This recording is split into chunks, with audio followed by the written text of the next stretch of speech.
everyone, I'm Elisa Vitti, the founder of Flow Living, and we're celebrating the 10-year anniversary of helping women recover from hormonal issues naturally.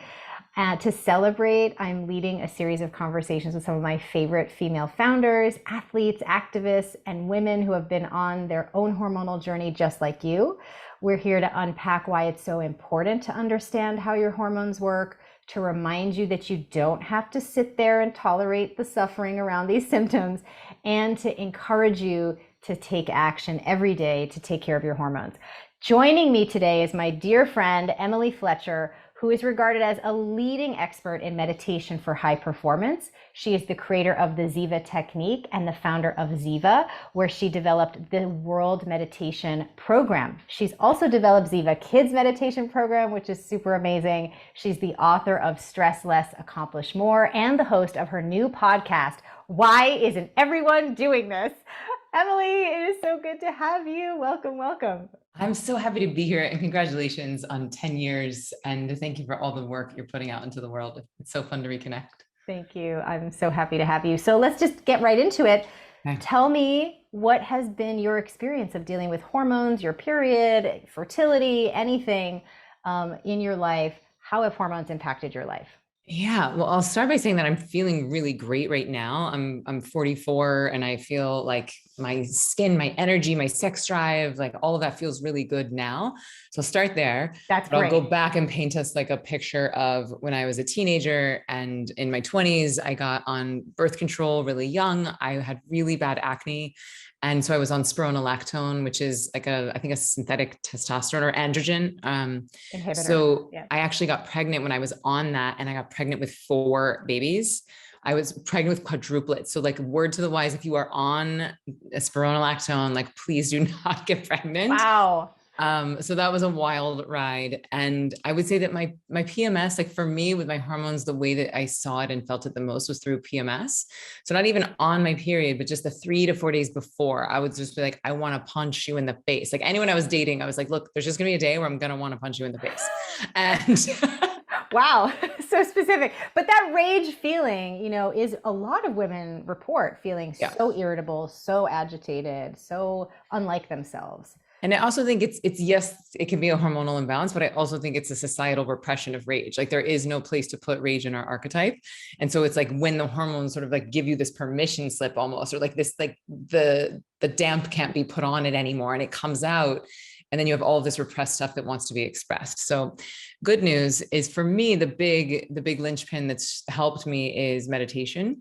And so, obviously every hammer finds a nail, but I've been teaching meditation now for 13 years. And it truly, like I went from having these massive swings and very erratic periods and never really knowing when it was coming and it always feeling like this burden to now I'm very regular. My blood is very healthy. I still have like a few days of tears and anger, but I think of it now as like just like the tide coming in and out. I'm like, I sort of embrace the cycles of emotions because otherwise I am wont to repress. I am habituated to repress. And so I actually feel grateful to have that time of catharsis emotionally. And then I got pregnant sort of not by accident, but like on my first try at 39, which I felt really delighted about, which is a product of both the meditation, which does help to balance hormones because stress messes up. I was just going to say, let's underscore why, I'm such a fan of Ziva and why I think meditation is an important piece of things for women. But also it's, the second step in the flow protocol is really addressing stress. And so many women walk around with just lifestyles that are unbalanced when it comes to stress management. And meditation is scientifically documented to help you reduce cortisol levels and keep blood pressure stable and to help you, with that key functioning of our endocrine system such that you have a chance when it comes to the sex hormones during the cycle for those to have a chance to perform optimally. When your stress levels are out of whack, it's very difficult. Cortisol is such a powerful hormone. It's very difficult for you to have healthy and regular ovulation, healthy and adequate levels of progesterone, which are then going to, if you don't have, you're going to have extreme symptoms around PMS and difficulty with fertility as well. So, I mean, I think meditation is such a wonderful tool and a really powerful and, again, evidence-backed biohack that we could all be plugging into more. So Yeah, I like really to call love. it the original biohack meditation because it's been around for so long. Totally. And Yeah. then also just to like let people have an analogy, which I'm sure you speak about, but when we're stressed, and we hear that a lot, we hear fight or flight a lot.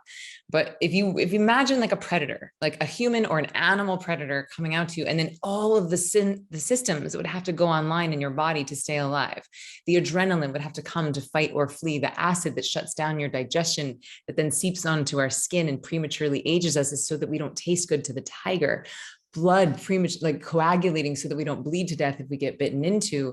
And for me, it was really helpful to understand that my body was not trying to punish me or hurt me, that it was actually trying to protect me.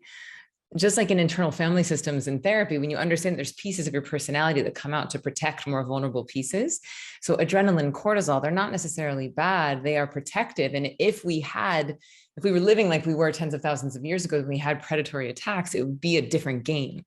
But now these quote unquote stresses are emails or in-laws or flights or, looking at screens all day. And in which case the fight or flight stress responses become maladaptive. Totally. And then over time can actually really do some chronic damage. So we've got to like reframe this idea that meditation is like a bubble bath for our brain, and instead come back to like, no, this is the single most important piece of stress relieving technology that we need to make non-negotiable in our days. Because especially if you're dealing with hormone issues or fertility issues, because it's like, if that is imbalanced, if your stress is imbalanced, that is going to take over because it's survival. I love the idea of finding tools that can make you respond better to the stress that's coming into your life, because we live in the environment we live in. It's not saber-toothed tigers, but it is blue light, it is chronic, too many emails, it is all of these things. It's unrealistic to say that all of those things can be removed. So what do we do instead? We have to find ways to adapt.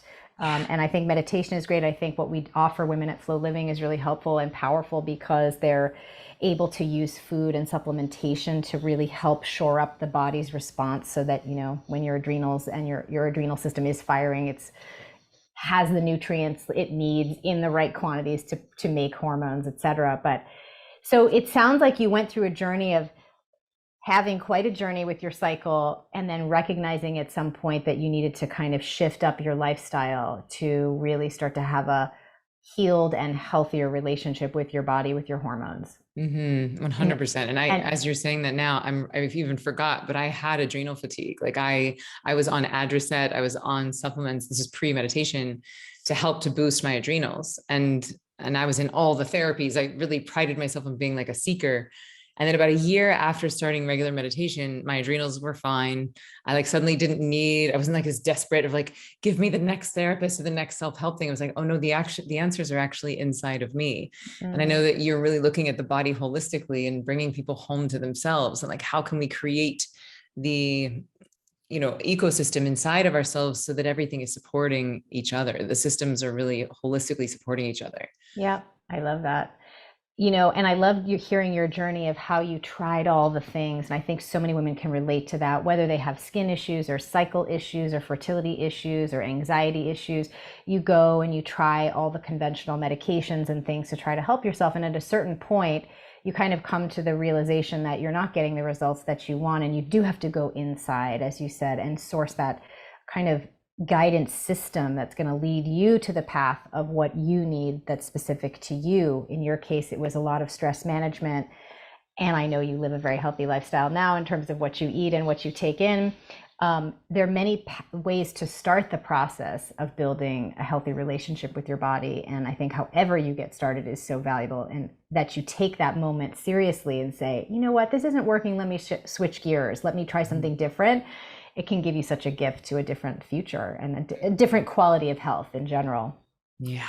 So I know that you first heard about cycle syncing from me because I created the method. I'm curious, what did it feel like when you first understood that there were different phases of the cycle, and that they gave you different aspects of, to your creativity, to your productivity? How has that impacted you? How's that been going for you? Well, it seems like it's getting louder and louder. Like I was like, oh, that's amazing. And intellectually, I was like, yes, cool.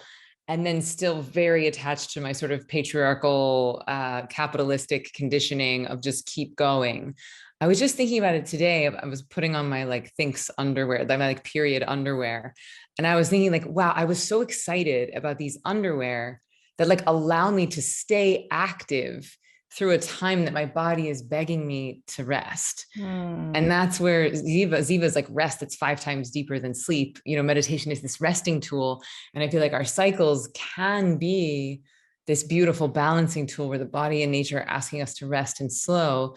Well, in And different phases of the cycle, right? We're outward facing, we're more, let's say, traditionally productive. And then in certain parts of the cycle, we're more inward facing, and we are still extremely productive, but in a way that, you know, just has us to expand what our definition of productivity and success is. That is more feminine and embodied. Yeah. So I love that you're in the inquiry and that you're incorporating that more into your work life. I think that's really bold. That's an important distinction of like that we have to stop just thinking of external creation as productivity, because there is obviously, well, I don't know if it's obvious, but for me, it feels like there's a paradigm shift happening on the planet, much more into femininity and receptivity, which is not even necessarily female, but one of magnetism, receptivity, alignment, inward introspection, not just what can I go and achieve externally. And we all have the, you know, the polarities inside of us. But when I was saying it's getting louder, it's that it's like nature's like, hey, like pay attention, pay attention, pay attention. And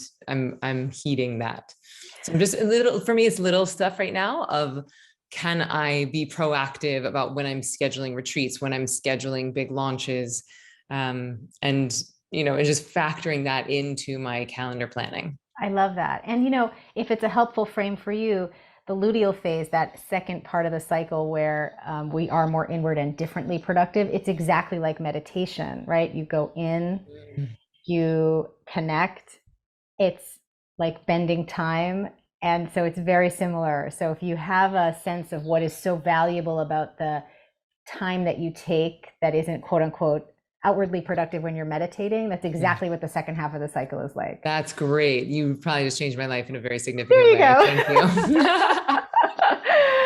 So, you know, as we wrap up here, you know, what is it that you wish women would know, or your younger self would know about dealing with hormonal issues if they're going through something right now? What would you love women to leave our chat today with?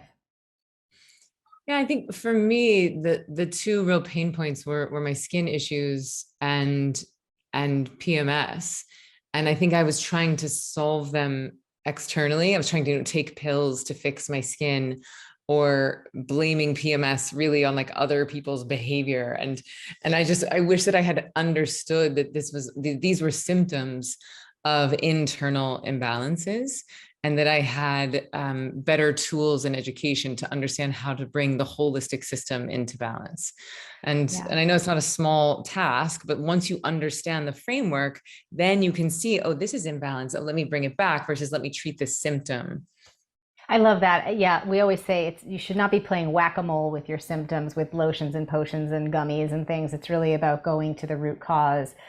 And I really love that you wished you had something that made that whole process easier for you of understanding what was going on. I do too. I mean, I'm patient zero with my own journey. And so part of the set 10-year anniversary celebration is that we're sort of launching this brand new tool into the world that is something that I wish I had, which will really help women just put in this app, which is now free to download.